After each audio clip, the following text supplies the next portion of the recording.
नमस्कार दोस्तों, आप सभी का हार्दिक स्वागत है हमारे अपने इस यूट्यूब चैनल के ऊपर। इसका नाम है गड्डी की जानकारी।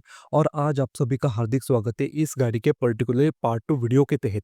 जी हाँ, काफ़ी सही तरीके से यहाँ पे टेक्निकल जानकारी लेने वाली है, तो वीडियो एंड तक काफ़ी अच्छी तरीके से चेक करना। बहुत सारे एस्पेक्ट्स को यहाँ पे काफ़ी सही तरीके से थरोली जो है वो कवर अप करने वाली है। इस वीडियो के तहत मैं 2 प्रकार के यहाँ पे डिस्क्लेमर देना चाहूँगा। सबसे पहला ये है कि यहाँ पे इस वीडियो में आपको बहुत सारे टेक्निकल इन्फॉर्मेशन जो है वो स्क्रीन के ऊपर भी देखने के लिए मिलने वाली है। तो मेरी एक आपसे सब लोगों से दरख्वास्त है कि जो वीडियो है वो पॉज करके टाइम टू टाइम जो डिटेल्स है वो काफ़ी सही तरीके से चेक कर लेना, यानी कि कहाँ-कहाँ पे कौन-कौन सी चीज़ें दी गई है, किस प्रकार से है। क्योंकि वर्ड बाय वर्ड अगर मैं सारी चीज़ों को काफ़ी सही तरीके से एक्सप्लेन करूँगा ना, तो ये वीडियो कम से कम 1 से डेढ़ घंटे की बन जाएगी। इस वजह से मैं बोल रहा हूँ। और दूसरा एक डिस्क्लेमर कि मतलब भई मैंने अपने हिसाब से बहुत ही ज़्यादा अच्छा खासा रिसर्च किया।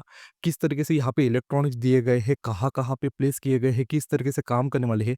ऑल्दो बहुत ही लिमिटेड इन्फॉर्मेशन अवेलेबल है। ज़्यादा कोई यहाँ पे जो चीज़ें हैं ना by Mahindra and Mahindra explain या फिर मतलब जो है ना इन्फॉर्मेशन नहीं दी गई है कि मतलब किस तरीके से दिए गए हैं, किस तरीके से वहाँ पे मतलब इनका फंक्शनिंग है।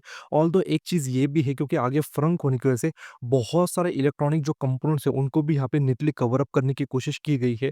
तो मतलब जो-जो मतलब मैंने वायरिंग हो गई, जो इसकी इलेक्ट्रॉनिक कंपोनेंट्स के डायग्राम्स हो गए, उसके ते जो-जो स्टडी किया है ना उसके बेसिस के ऊपर मैं आज ये वीडियो यहाँ पे बनाने वाला हूँ। सबसे पहले जान लेते हैं एक-एक कंपोनेंट्स को काफ़ी सही तरीके से और स्टार्ट कर लेते हैं इस गाड़ी के बैटरी पैक से। आज हमारे सामने इस गाड़ी का जो है ना पैक 3 मॉडल है जो कि आता है 79 किलोवाट आवर के बैटरी पैक के साथ में। यहाँ पे देखो बेस मॉडल से लेके अगर आप सेकंड टॉप एंड मॉडल तक लेते हो ना तो 59 किलोवाट हो गया, वरना टॉप मॉडल के तहत आपको जो है 79 किलोवाट आवर का बैटरी पैक जो देखने के लिए मिल जाता है। एक बात जान लो, ये जो किलोवाट आवर की मतलब पूरी की पूरी फिगर्स होती है ना, ये होती है नॉमिनल किलोवाट आवर की फिगर्स, यानी कि बताया तो गया है 79 किलोवाट आवर की बैटरी है, बट वो यूजेबल कैपेसिटी नहीं होती है। यूजेबल बैटरी कैपेसिटी अलग होती है, जो यहाँ पे नॉमिनल रेटेड बैटरी कैपेसिटी है वो अलग होती है। महिंद्रा के द्वारा ऑफिशियली यहाँ पे नहीं बताया गया है कि out of the 79 kilowatt hour battery pack कितना आप यहाँ पे इस्तेमाल कर सकते हो, यानी कि इसका जो पूरा का पूरा सिस्टम्स है वो कितना मतलब यहाँ पे इस्तेमाल करते हैं। तो उसके बारे में इंफॉर्मेशन यहाँ पे ऑफिशियली मेंशन नहीं की, बट स्टिल यूजेबल कैपेसिटी क्या होती है, क्यों यहाँ पे मैन्युफैक्चरर्स रिस्ट्रिक्ट कर देते हैं। मतलब 79 बताया गया है, 59 बताया गया है, बट हम पूरी तरीके से इसको इस्तेमाल क्यों नहीं कर सकते, उसकी भी डिटेल जो है वो यहाँ पे स्क्रीन के ऊपर चेक कर लेना। यहाँ पे महिंद्रा के द्वारा बैटरी पैक जो है ना उसके तहत ब्लेड सेल का इस्तेमाल किया गया है, जो हमने बीवाईडी की गाड़ियों में भी देखा है। As compare to its counter parts, यानी कि जो हमारे कन्वेंशनल सेल्स आते हैं पर्टिकुलरली रेक्टेंगुलर फॉर्म फैक्टर के अंदर, उसके बजाय ब्लेड सेल्स होने की वजह से उनकी लेंथ ज़्यादा है। तो आप काफ़ी सही तरीके से बैटरी पैक्स को यहाँ पे मैनेज जो है वो करा पाओगे। मतलब स्पेस जो है ना वो ज़्यादा नहीं लेते, ऑल दो जो है ना मतलब लंबा उनकी लेंथ जो है वो ज़्यादा होने की वजह से आप जो है ना एरेज के अंदर जो है उनको काफ़ी सही तरीके से यहाँ पे अरेंज जो है वो करा सकते हो। तो वो एक सबसे बड़ा एडवांटेजेस हो गया। यहाँ पे इन लोगों ने क्या किया है, यहाँ पे इन्हें ना पैक टू सेल टेक्नोलॉजी का इस्तेमाल किया है। यानी कि हम जैसे कन्वेंशनल मतलब दूसरी गाड़ियों में देखते हैं इलेक्ट्रिक कार्स के अंदर कि पर्टिकुलर एक मतलब पैक होता है, उसके तहत सेल्स को जो है ना एक सीरीज के अंदर अरेंज किया जाता है। यहाँ पे इन लोगों ने क्या किया है, इस गाड़ी के तहत जो बैटरी पैक है ना उसमें आपको 8 मॉड्यूल जो देखने को मिलते हैं। पर्टिकुलरली मैं यहाँ पे 79 किलोवाट के बैटरी पैक को कवर अप कर रहा हूँ। तो एक बैटरी पैक में आपको 16 जो है ना यहाँ पे आपको ब्लेड सेल्स देखने के लिए मिलने वाले हैं। और वो ब्लेड सेल्स मतलब यहाँ पे एक पैरेलल सीरीज में अटैच किए गए हैं। आगे उनका कंट्रोलर मॉड्यूलेटर यूनिट हो गया, ऊपर जो है ना आपका ब्रैकेट हो गया, उस तरीके से फिक्स करके जो है ना एक पैक इधर हो गया, एक पैक उधर हो गया, एक इधर एक उधर, इस तरीके से 8 पैक्स को जो है वो यहाँ पे मैनेज किया गया है। According to the Mahindra and Mahindra यहाँ पे क्लेम किया गया है, अगर हम मतलब इस टेक्नोलॉजी का यहाँ पे इस्तेमाल करें यानी कि पैक टू सेल टेक्नोलॉजी, तो काफ़ी सही तरीके से जो ना आप यहाँ पे बैटरीज को यूज़ कर पाते हो। स्पेस मैनेजमेंट जो है, स्पेस यूटिलाइजेशन जो है ना वो यहाँ पे आपको बेहतरीन तरीके से देखने के लिए मिल जाता है। ये हो गई मतलब इस पर्टिकुलरली बैटरी पैक के बारे में। अब जो है ना हम यहाँ पे बातें कर लेते हैं इस गाड़ी के मोटर को, और बाद में जो है ना इस गाड़ी के लॉज ऑफ थर्मल डायनामिक्स हो गए, किस तरीके से काम करते हैं वो भी बहुत ही इंपॉर्टेंट एस्पेक्ट है, उसको भी कवर अप कर लेंगे। ये इस गाड़ी के साथ में आपको सिर्फ रिवर व्हील ड्राइव कॉन्फ़िगरेशन आता है, यानी कि पीछे जो है ना आपको 3 फेज़ की permanent magnetic synchronous induction motor जो देखने के लिए मिल जाती है। 210 पीएस की ये पावर बनाती है। जस्ट उसके ऊपर जो है ना इन्वर्टर मॉड्यूल को यहाँ पे प्लेस किया गया है ब्रांड के द्वारा, जो कि यूजुअल अफेयर है, हम दूसरी इलेक्ट्रिक गाड़ियों में भी देखते हैं। आप बोलोगे कि भाई ये इन्वर्टर मॉडल क्या होता है? तो मेरे भाइयों ध्यान से सुन लेना। इस गाड़ी के साथ में जो बैटरी पैक आता है ना, वो पर्टिकुलरली आपका डीसी बैटरी पैक है, यानी कि डायरेक्ट करंट वाला। बट जो आपकी 3 फेज़ की परमानेंट मोटर होती है, जो गाड़ी को चलाती है, वो चलती है आपकी अल्टरनेटिव करंट के ऊपर, यानी कि एसी करंट के ऊपर। तो जो ये आपका जो इन्वर्टर मॉड्यूल है, उसके तहत है ना बहुत सारे मतलब कंपोनेंट्स आते हैं। मतलब उसकी जी मतलब शॉर्ट में यहाँ पे डिटेल्स मतलब चेक कर लेना स्क्रीन के ऊपर। ऑल्दो मतलब बहुत ज़्यादा जो है ना आपको वहाँ पे ध्यान देने की ज़रूरत नहीं है, क्योंकि बहुत टेक्निकल है वो चीज़ें।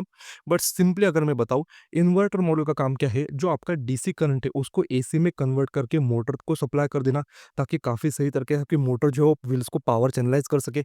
गाड़ी के साथ में आपको ब्रेक एनर्जी और रीजनरेशन आता है, बहुत सारे मोड्स देखने के मिलते हैं।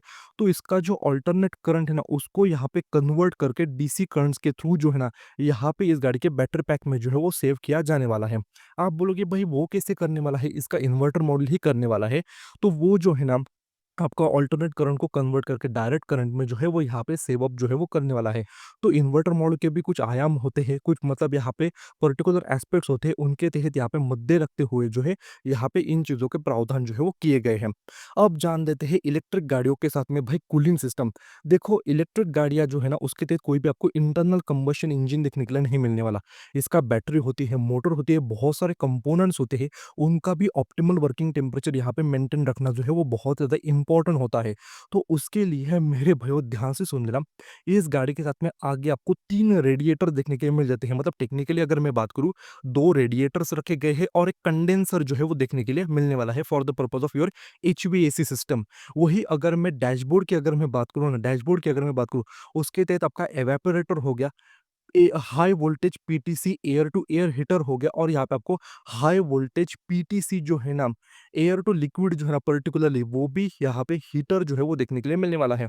मतलब मैं अगर मोटे-मोटे तौर पे बात करूँ ना, तो यहाँ पे गाड़ी के अंदर आपको 6 प्रकार के रेडिएटर एलिमेंट्स जो है वो देखने के लिए मिल जाते हैं। आप बोलोगे कि भाई ऐसे क्यों दिया गया है? लेट मी एक्सप्लेन यू किस तरीके से। सबसे पहले हम वंस अगेन बैटरी पैक से ही स्टार्ट कर लेते हैं। देखो लिथियम आयन बैटरी पैक जो है ना, ये बहुत ही ज़्यादा मतलब आप बोल सकते हो कि भाई मतलब ऐसे है कि इनका वर्किंग टेम्परेचर जो है ना वो देखने के लिए मिल जाता है above 15 degree Celsius and not more than 35 degree Celsius. तो एक यहाँ पे ऑप्टिमल वर्किंग टेम्परेचर्स के अंदर यहाँ पे इनको काम करना जो है वो पड़ता है।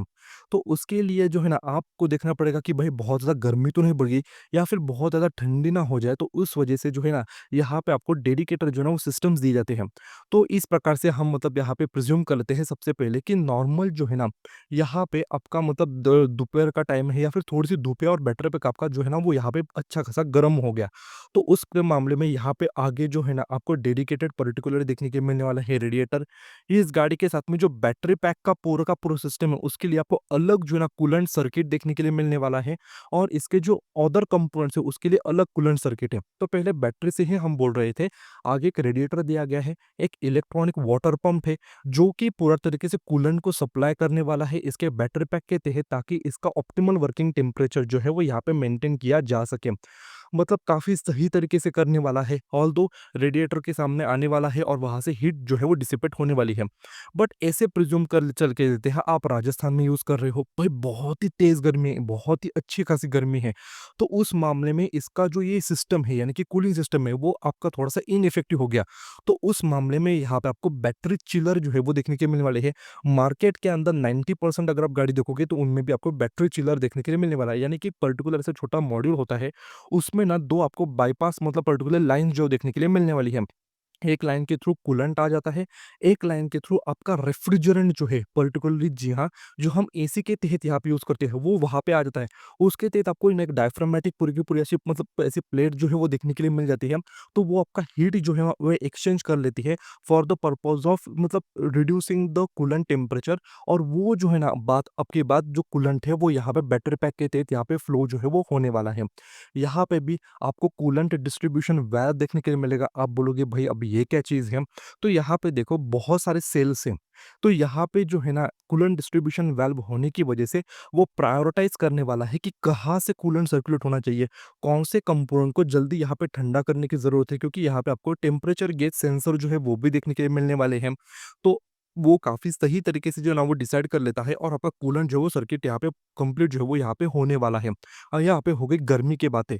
बट अभी मतलब गौर कर लेते हैं कि भाई ठंड का मौसम है। ठंड के टाइम में आप इस गाड़ी को मतलब बैटरी को प्रीहीट कैसे करोगे, प्री कंडीशनिंग कैसे करोगे? क्योंकि अगर आपने चार्जिंग को लगा दी ना, तो देखो हाई वोल्टेज करंट यहाँ से पास आउट होने वाला है। इसके ऑनबोर्ड चार्जर्स या फिर अगर आप डीसी टू डीसी में यहाँ पे चार्जर का इस्तेमाल कर रहे होंगे, तो वहाँ से तो भाई काफ़ी अच्छा खासा जो है इलेक्ट्रिसिटी यहाँ पे पंप अप होने वाली है। तो बैटरी पैक जो है ना, ये तो भाई पूरी तरीके से ठंडे हैं। और उस प्रकार से भी पकड़ के चलो कि आप यहाँ पे लेह लद्दाख या फिर अगर आप कश्मीर के अंदर यहाँ पे इस गाड़ी को इस्तेमाल कर रहे हो, गाड़ी आपने पूरी रात जो है वो बाहर रख दी थी, बहुत ही अच्छे खासा स्नोफॉल हो गया और माइनस के अंदर जो है पूरा का पूरा एटमॉस्फेरिक मतलब आउटसाइड टेम्परेचर है, तो उस मामले में जो है ना इस गाड़ी की बैटरी पैक जो है वो पूरी तरीके से ठंडी हो चुकी है। तब आप यहाँ पे क्या करोगे? उस मामले में यहाँ पे जो है ना, एक आपको पर्टिकुलरली हाई वोल्टेज पीटीसी जो है ना, कूलेंट हीटर जो है वो देखने के लिए मिलने वाला है। वो क्या करने वाला है, बैटरी से ही जो है ना यहाँ पे इलेक्ट्रिसिटी लेने वाला है अच्छे खासे तरीके से। उसके तहत आपको यहाँ पे एक सिरेमिक मतलब प्लेट्स देखने को मिलती है जो हीट एक्सचेंज का काम कर लेती है, और वहाँ से जो है ना वो कूलेंट को थोड़ा सा गर्म करने वाला है, और वही गर्म कूलेंट जो है वो यहाँ पे आपका जो है ना डायरेक्ट करने वाला है आपका वाटर पंप इसके बैटरी पैक के मल्टीपल सेल्स के अंदर। यहाँ पे एक बात जान दो, जैसे हमने इंजन्स के अंदर भी देखा हुआ है कि जैकेट होते हैं, मतलब सिलेंडर हेड के बगल में आपने देखा होगा एक जैकेट होता है, उसके तहत कूलेंट यहाँ पे फ्लो होता है। सिमिलरली बैटरी पैक के तहत भी जो है ना, मतलब जो आपके मॉड्यूल्स होते हैं, यहाँ पे 8 मॉड्यूल है, उसके बीच में जो है ना यहाँ पे एक पूरी तरीके से चैनल को बिठाया गया है, जिसके मदद से पूरी तरीके से आपका कूलेंट जो है वो सर्कुलेट होता है। और एक बात ये भी जान लो कि यहाँ पे जो है ना, यहाँ पे हीट जो है ना ट्रांसफर एलिमेंट्स का इस्तेमाल किया गया है, यानी कि एल्यूमिनियम हो गया, कुछ-कुछ पर्टिकुलरली यहाँ पे कॉपर एलिमेंट्स हो गए, ताकि for the purpose of better heat dissipation जो है ना वो काफ़ी सही तरीके से वहाँ पे काम कर सके। तो यहाँ पे आपको हाई वोल्टेज पीटीसी हीटर का जो है वो यहाँ पे इस्तेमाल देखने के लिए मिल जाएगा। ये सारी की सारी बातें हो गई इस गाड़ी के बैटरी पैक के बारे में। अब जान लेते हैं इस गाड़ी के कुछ वाइटल कंपोनेंट्स के बारे में। यहाँ पे हमने बात की थी मोटर की, यहाँ पे बात की थी हमने इन्वर्टर मॉड्यूल की। दोनों की दोनों जो है वो यहाँ पे आपको डेडिकेटेड लिक्विड कूलिंग सिस्टम के साथ में देखने के लिए मिलने वाली है। यहाँ पे कंफ्यूज मत हो जाना, यहाँ पे बैटरी पैक का सर्किट अलग है, कूलेंट का यानी कि अलग रेडिएटर रखा गया है, अलग रेडिएटर फैन है, अलग वाटर पंप है, इंजन नहीं है, तो यहाँ पे इलेक्ट्रिक वाटर पंप आता है, ये भी बात गौर कर लेना। तो वो अलग है पूरी तरीके से, उसका सर्किट अलग रखा गया है।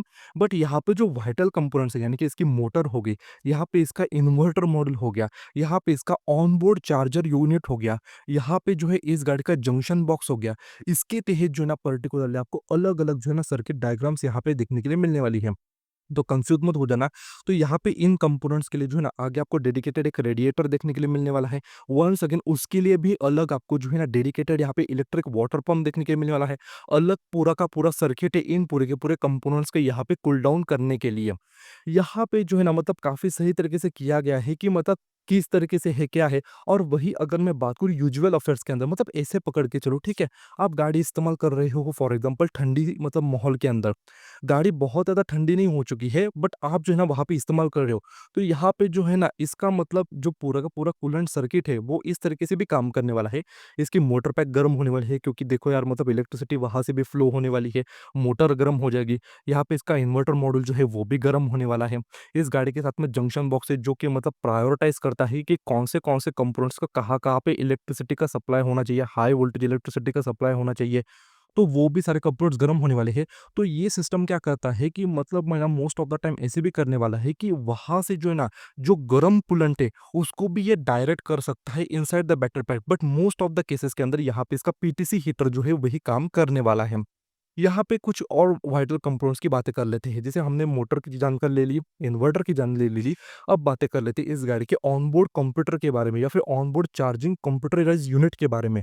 तो देखो, गाड़ी को आप एक बार मतलब गौर करोगे कि मतलब बी के पास चार्जर तो हो ही गया, बट हमारे घर के अंदर भी हमें पोर्टेबल चार्जर देखने के लिए मिलता है 13 एम्पीयर का वॉल सॉकेट चार्जर। हम वहाँ पे लगा देते हैं, कार को कनेक्ट कर देते हैं और गाड़ी आपकी चार्ज होना जो है वो शुरू हो जाती है।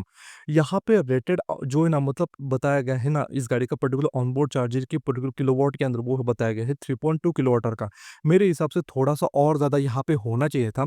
जो कि ऑनबोर्ड कंप्यूटर क्या करने वाला है, इसका पर्टिकुलरली जो है ना चार्जिंग कंप्यूटराइज यूनिट, इलेक्ट्रिसिटी लेने वाला है, बट आपके होल्डर से जो इलेक्ट्रिसिटी आती है वो होती है मैक्सिमम 230 वोल्ट्स की। उसको वो कन्वर्ट करने वाला है इन द 400 वोल्ट्स, ताकि इसके हाई वोल्टेज बैटरी पैक को वो काफ़ी सही तरीके से वहाँ पे चार्ज कर सके।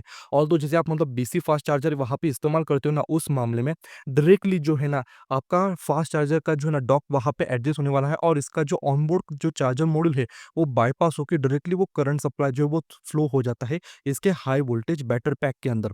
ये हो गया ऑनबोर्ड चार्जर के मामले में। हमने जंक्शन बॉक्स के बारे में भी बात कर ली थी, यानी कि वो प्रायोरिटाइज़ करता है कि कौन से कंपोनेंट को कहाँ पे इलेक्ट्रिसिटी की सप्लाई होनी चाहिए। इन्वर्टर मॉड्यूल हो गया, इसका मोटर हो गई, कहाँ-कहाँ पे होनी चाहिए, तो उस मामले में भी गौर कर लो। गाड़ी के साथ में आपको बीएमएस सिस्टम जो है वो भी देखने के मिलने वाला है, जिसको बोलते हैं बैटरी मैनेजमेंट सिस्टम। वो काफ़ी सही तरीके से ध्यान रखता है कि मतलब यहाँ पे सेल जो है ना पूरे एरेज़ के अंदर यहाँ पे सेट की गई है, तो कौन-सा बैटरी पैक का मॉड्यूल जो है ना वो किस तरीके से यहाँ पे चार्ज हो रहा है, कौन-सी बैटरी सेल जो है वो वीक तो नहीं हो गई, उसके बारे में। ऑल्दो जो इसका बीएमएस सिस्टम है उसके तहत आपको कोई भी कूलिंग का जो है ना मतलब कूलेंट कूलिंग का जो फीचर है वो देखने के लिए नहीं मिलने वाला। एक और यहाँ पे वाइटल कंपोनेंट आपको देखने के लिए मिलने वाला है, जो कि है वीसीयू, जिसको बोलते हैं व्हीकल कंट्रोल यूनिट, जो कि आप इस बोल सकते हो इस गाड़ी का ब्रेन है पूरी तरीके से। वीसीयू मॉड्यूल जो है उसको बॉश के द्वारा यहाँ पे सोर्स किया गया है। इसके जो मतलब सारे के सारे कंपोनेंट जो है ना वो तो काम यहाँ पे करने ही वाले हैं, बट वो ध्यान रखने वाला है कि भाई मतलब यहाँ पे जो है ना इसके सिस्टम आगे से मतलब किस तरीके से काम कर रहे हैं, ये क्या कर रहा है, वो क्या कर रहा है, तो उनके बीच में सही तरीके से कोऑर्डिनेट करने का काम जो है वो इस गाड़ी के वीसीयू का होता है। तो वो भी बात काफ़ी अच्छी तरीके से गौर कर लो। देखो मैं बहुत ही सिंप्लीफाइड वे में समझा रहा हूँ, बहुत ही टेक्निकलिटीज़ में अगर जाऊँगे ना तो मतलब समझने में बहुत ज़्यादा डिफ़िकल्टी यहाँ पे हो सकती है। तो ये सारी की सारी बातें हो गई मतलब इस पर्टिकुलरली इन कंपोनेंट्स के बारे में। और भी कोई डिटेल में कंपोनेंट्स होंगे इस गाड़ी के इलेक्ट्रिकल आर्किटेक्चर से एसोसिएटेड, उसकी भी डिटेल जो है टाइम टू टाइम यहाँ पे मैं स्क्रीन के ऊपर ऐड कर दूंगा, ताकि आपको काफ़ी सही तरीके से समझ में आए कि कंपोनेंट्स कहाँ पे होते हैं, किस तरीके से काम करते हैं। और मेरा मकसद एक ही है मेरे भाइयों, कि आपको काफ़ी सही तरीके से समझा सकूँ, कि अगर जाने अनजाने में ऐसा ना हो, बट अगर कोई भी इलेक्ट्रिकल कंपोनेंट्स के अंदर कोई इश्यू आ गया ना, तो आपको समझ में आए कि भाई ये कंपोनेंट है, ये खराब हो गया तो ये किस तरीके से काम करने वाला है। सर्विस सेंटर वाले अगर आपको बता देंगे कि सर ये पार्ट है, ये हो गया, वो हो गया, तो आपको कोई भी समझने में इश्यू ना हो, इस वजह से यहाँ पे मैं काफ़ी सही तरीके से यहाँ पे एक्सप्लेन कर रहा हूँ। ये बातें हो गई पूरी की पूरी मतलब इसके कंपोनेंट्स के बारे में या फिर कुछ इन चीज़ों के बारे में। अब जो है ना बहुत एक मतलब यहाँ पे अलग चीज़ आपको देखने के मिलने वाली है। जैसे हमने स्टार्टिंग में बात की थी, तो यहाँ पे देखो आगे एक आपका हो गया रेडिएटर, जो बैटरी पैक के लिए एक रेडिएटर हो गया, इसके कंपोनेंट्स के लिए, और एक अलग रेडिएटर जो मतलब हम बेसिकली कंडेंसर बोलते हैं, इसके एचवीएसी सिस्टम के लिए। क्योंकि देखो यार मतलब यहाँ पे आगे जो है ना आपका हो गया कंडेंसर, अंदर रखा गया है एवापोरेटर, जो मतलब रेगुलर जो है हम जैसे मतलब हमारे इंटरनल कंबशन इंजन व्हीकल्स के तहत भी देखते हैं, सिमिलरली यहाँ पे काम करने वाला है। आप एक चीज़ नोटिस करो कि भाई ये इलेक्ट्रिक गाड़ी है, यहाँ पे ये गाड़ी के तहत कंप्रेसर आता है क्या? जी हाँ, यहाँ पे भी आता है, बट इसके तहत आपको इलेक्ट्रिक कंप्रेसर जो है वो देखने के लिए मिल जाता है। बेल्ट नहीं है, कोई भी बेल्ट असेंबली नहीं है, कोई इंजन ही नहीं है। तो यहाँ पे इलेक्ट्रिकली जो है ना, ये पूरा का पूरा इसका कंप्रेसर जो है वो एक्टिवेट हो जाता है, और उसके बाद जो है ना उसका गैस का कंप्रेशन फ्लो करके आपके हॉट साइड, आउटसाइड है, कोल्ड साइड, इनसाइड है, उस तरीके से आपका एयर कंडीशनिंग सिस्टम जो है वो यहाँ पे काम करने वाला है। ऐसे पकड़ के चल लेते हैं सबसे पहले तो यहाँ पे ना एक आपको मतलब कैबिन के तहत जाने से पहले मैं एक सिस्टम के बारे में यहाँ पे ज़िक्र करना चाहूँगा, वो होता है हीट पंप सिस्टम। इलेक्ट्रिक गाड़ियों में कॉमनली जो है ना हम हीट पंप सिस्टम जो देखने के लिए हमें मिलने वाला है। बहुत ही सिंप्लीफाइड वे में मैं समझा रहा हूँ। हीट पंप सिस्टम क्या करने वाला है, in the most of the cases आगे आपका कंडेंसर है, डैशबोर्ड के अंदर आपका एवापोरेटर है। So you have a hot side, outside, cold side, inside. वो उसको फ्लिप जो है ना वो करने वाला है। Now you have a cold side outside and hot side inside. उस तरीके से जो है ना यहाँ पे हीट सिस्टम जो है ना, यानी कि हीट पंप सिस्टम जो है वो काम करने वाला है। वो क्या कर लेता है कि आपके जो वाइटल कंपोनेंट्स होते हैं ना, जैसे मतलब मैंने बात की थी ना, भाई इसका ऑन मतलब कुछ कुछ यहाँ पे जो है ना वो आपका जो ऑनबोर्ड यहाँ पे जो है ना व्हीकल का मतलब ऑनबोर्ड चार्जिंग यूनिट हो गया, मोटर हो गई, इन्वर्टर मॉड्यूल हो गया, जंक्शन बॉक्स हो गया, वो गर्म होने वाले थे, तो वहाँ से जो है ना वो हीट एक्सट्रैक्ट कर लेता है। Even along with the fact that इसका जो आगे वाला जो कंडेंसर है, जो आपकी बार हो चुका है कोल्ड साइड, वो यहाँ पे हॉट जो एटमॉस्फेरिक पूरी की पूरी जो मॉलिक्यूल्स है उनको यहाँ पे अट्रैक्ट करके जो है ना हीट को ट्रैप करने की कोशिश करने वाला है, और उसको ट्रांसफर करने वाला है कैबिन के अंदर, ताकि आपकी कैबिन काफ़ी सही तरीके से यहाँ पे जो है मतलब गर्म हो सके। मैं यहाँ पे ठंडे माहौल की पर्टिकुलरली बातें कर रहा हूँ। रेगुलर अगर मैं समर सीज़न्स की बात करूँ तो सिमिलरली जैसे मतलब मैंने बात की थी ना थोड़ी देर पहले कि यार मतलब एसी सिस्टम ही काम करने वाला है। You have a evaporator inside, condenser outside, तो पूरी तरीके से जो है ना वो जो आपकी हॉट एयर है उसको पूरी तरीके से मतलब यहाँ पे ट्रांसफ़र करने वाला है इन द एटमॉस्फेयर, और आपकी केबिन जो कूल डाउन होने वाली है। मैं यहाँ पे हीटिंग की बात कर रहा हूँ। बट ऐसे पकड़ के चलो कि भाई बहुत ज़्यादा ठंड गिर रही है। मतलब इतनी ज़्यादा ठंड गिर रही है कि भाई मतलब स्नोफॉल हो रहा है बहुत ही अच्छा खासा, तो उस मामले में आप क्या करोगे? तो यहाँ पे आपको डेडिकेटेड जो है ना once again high voltage PTC air to air heater जो है वो देखने के लिए मिलने वाला है। वो वंस अगेन जैसे हमने पीटीसी यहाँ पे कूलेंट हीटर के बारे में बात किया था बैटरी पैक के साथ में, सिमिलरली आपका हाई वोल्टेज जो बैटरी पैक है उससे काफ़ी अच्छा खासा जो है ना हाई वोल्टेज करंट लेने वाला है, और उसके तहत आपको हवा को जो गर्म करके कैबिन का जो है ना यहाँ पे आपको मतलब काफ़ी अच्छा खासा यहाँ पे फील, यानी कि कैबिन की हवा जो है वो यहाँ पे गर्म करने वाला है, क्योंकि हीट पंप सिस्टम जो होते हैं ना उनको लिमिटेशंस होती है बहुत ही अच्छी खासी। और मतलब मैं यहाँ पे एक चीज़ बोलना चाहूँगा उसके तहत भी कि देखो यार मतलब these are the first generation products electric architecture के ऊपर जो हम महिंद्रा के मतलब ब्रांड के तहत देख रहे हैं। तो उस मामले में मैं बोलूँगा कि जो मतलब हाई वोल्टेज पीटीसी हीटर्स का यहाँ पे इस्तेमाल किया गया है दोनों तरफ बैटरी पैक में भी, और यहाँ पे कैबिन को मतलब यहाँ पे वार्म रखने के लिए भी, तो वो मतलब यार लाजमी है, ठीक है, क्योंकि फर्स्ट जनरेशन है। They are also learning how to make a electric vehicles, वो सारी चीज़ें।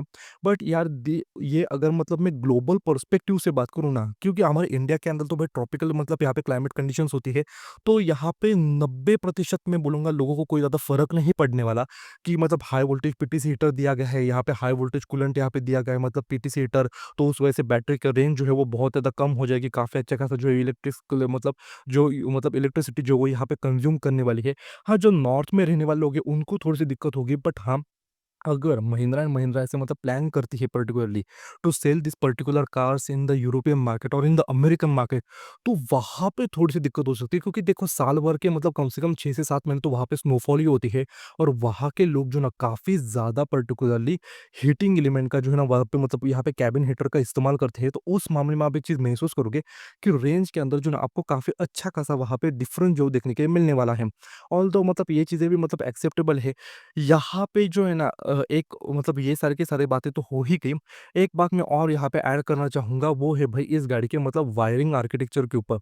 भाई इतने सारे यहाँ पे तमाम फीचर्स का इस्तेमाल किया गया है महिंद्रा एंड महिंद्रा के द्वारा, मतलब ये हो गया, वो हो गया, ऊपर लाइट जलने वाली है, एडास के फीचर्स हो गए, यहाँ पे रडार हो गया, वो रडार हो गया, 12-12 सेंसर्स हो गया, अंदर भी मतलब पूरा का पूरा आपको एआई बेस्ड इंटेलिजेंस सिस्टम्स हो गया, बहुत सारी चीज़ें हो गई। तो इसको इन लोगों ने बोला है भाई माया आर्किटेक्चर। उसकी मैंने वायरिंग पूरी की पूरी डायग्राम देखी कि किस तरीके से मतलब वायरिंग्स को यहाँ पे रखा गया है, मतलब किस तरीके से पूरा का पूरा जाल जो है उन लोगों ने बिछा दिया था। उसको मतलब मैंने काफ़ी सही तरीके से ऑब्ज़र्व किया, और उस चीज़ मतलब मुझे एक ये लगी कि भाई बहुत ही ज़्यादा कॉम्प्लिकेटेड जो है ना वो वहाँ पे आपको देखने के लिए मिलने वाला है। मतलब इतने सारे सेंसर्स है, इतने सारे एक्चुएटर्स है, और एक चीज़ यहाँ पे महसूस करोगे जैसे मतलब मैंने बात की थी ना भाई, इसके मतलब यहाँ पे इलेक्ट्रॉनिक कंपोनेंट्स को भी ऑप्टिमल वर्किंग टेम्परेचर मतलब रखने के लिए भी बहुत ही ज़्यादा आपको अच्छे खासे कूलेंट के जो है ना यहाँ पे पाइप जो है देखने के लिए मिलेंगे। मतलब है ना यहाँ पे फ़िलहाल जो है ना यहाँ पे जानकारी अवेलेबल नहीं है। स्टिल अगर आप मतलब यहाँ पे इसका फ्रंट का जो मतलब सेक्शन अगर आप इसको खोल दोगे ना, तब आपको पता चलेगा कि भाई इतने सारे होस पाइप्स आपको देखने के लिए मिलने वाले हैं। कूलेंट डिस्ट्रीब्यूशन वाल्व्स हो गए, जो कि मतलब डिसाइड करते हैं कहाँ पे कूलेंट जाना चाहिए, ये हो गया, वो हो गया। एक्सपेंशन वाल्व्स हो गए, तो मतलब वहाँ पे एक चीज़ मिस होगी कि बहुत ज़्यादा आपको यहाँ पे कॉम्प्लिकेटेड जो है वो स्ट्रक्चर देखने के लिए मिलने वाला है। तो वहाँ पे मतलब एक क्वेश्चन आ जाता है कि are we moving toward the right direction? क्योंकि देखो इंजीनियर्स का काम होता है गाड़ियों को डिज़ाइन करना, पूरी तरीके से बनाना, बट सर्विस टेक्नीशियंस का काम होता है उनको लंबे टाइम तक काफ़ी अच्छी तरीके से हेल्दी कंडीशन में रखना। तो इंजीनियर्स तो ठीक है यार, मतलब वो जानते हैं किस तरीके से कंपोनेंट्स काम करते हैं, बट हमारे टेक्नीशियंस भाई जो है ना भाई, वो मतलब उतनी सही तरीके से जान पाएँगे या नहीं, although I really have a doubt, क्योंकि बहुत ही कॉम्प्लिकेटेड जो है ना यहाँ पे वायरिंग्स हो गई, बहुत ही अच्छे खासे सेंसर्स हो गए, मतलब इतने सारे इलेक्ट्रॉनिक्स का यहाँ पे इस्तेमाल किया गया है ना, मतलब अगर आप डिटेल में पढ़ोगे, डिटेल में जानकारी लेने की कोशिश करोगे ना, आप मतलब बौखला जाओगे। इतने ज़्यादा यहाँ पे सेंसर्स और एक्चुएटर्स और पर्टिकुलरली जो है ना इलेक्ट्रॉनिक कंपोनेंट्स का इस्तेमाल जो है वो किया गया है ब्रांड के द्वारा। ये सारी की सारी बातें हो गई। मतलब ये मतलब मैं पर्टिकुलर इन्फॉर्मेशन आपके साथ शेयर करना चाहता था कि किस तरीके से जो है ना इस गाड़ी का इलेक्ट्रिकल आर्किटेक्चर, पर्टिकुलरली इस गाड़ी के इलेक्ट्रॉनिक कंपोनेंट जो है वो यहाँ पे काम करते हैं। ये सारी की सारी बातें हो गई। और भी कोई पर्टिकुलर डिटेल्स होंगी मेरे भाइयों, अगर मतलब मैं यहाँ पे वीडियो के तहत एक्सप्लेन नहीं कर पाया हो तो वो स्क्रीन के ऊपर काफ़ी अच्छी तरीके से चेक कर लेना। कंपोनेंट्स होते हैं किस तरीके से होते हैं, मतलब मैंने स्टार्टिंग में भी बात की थी ना। देखो आप बोलोगे कि भाई मतलब 6 पीस रेडिएटर, क्योंकि देखो पीटीसी हीटर जो होता है ना वो it is a kind of a radiator itself, मतलब छोटा सा एयर टू एयर जो इसके डैशबोर्ड के पर्टिकुलरली एचवीएसी सिस्टम के तहत यहाँ पे मतलब प्लेस किया गया है। वैसे भी अंदर एवापोरेटर भी है, आगे दो दो रेडिएटर्स हो गए, कंडेंसर ही हो गया, condenser it is a kind of a radiator itself.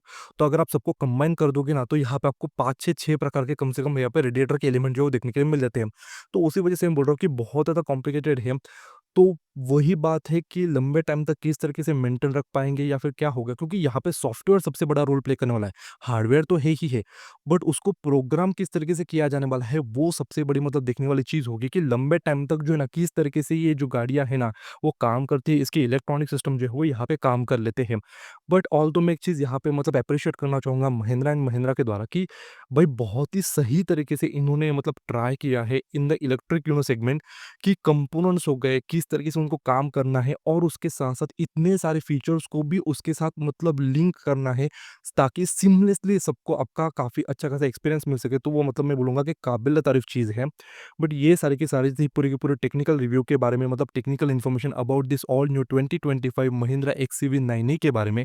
तो वीडियो कैसी लगी दोस्तों? वीडियो पसंद आती है तो लाइक कर दो, शेयर कर दो अपने दोस्तों के साथ, फैमिली मेंबर्स के साथ और चैनल को सब्सक्राइब भी कर दो। ऐसी ही काफ़ी सही डिटेल्ड, रोबस्ट और एजुकेशनल इन्फॉर्मेटिव वीडियो जो है आपको इस चैनल के ऊपर देखने के लिए मिलने वाली है। सो स्टे ट्यून्ड, मिलते हैं आपसे नेक्स्ट वीडियो में। तब तक के लिए टेक केयर और जय हिंद।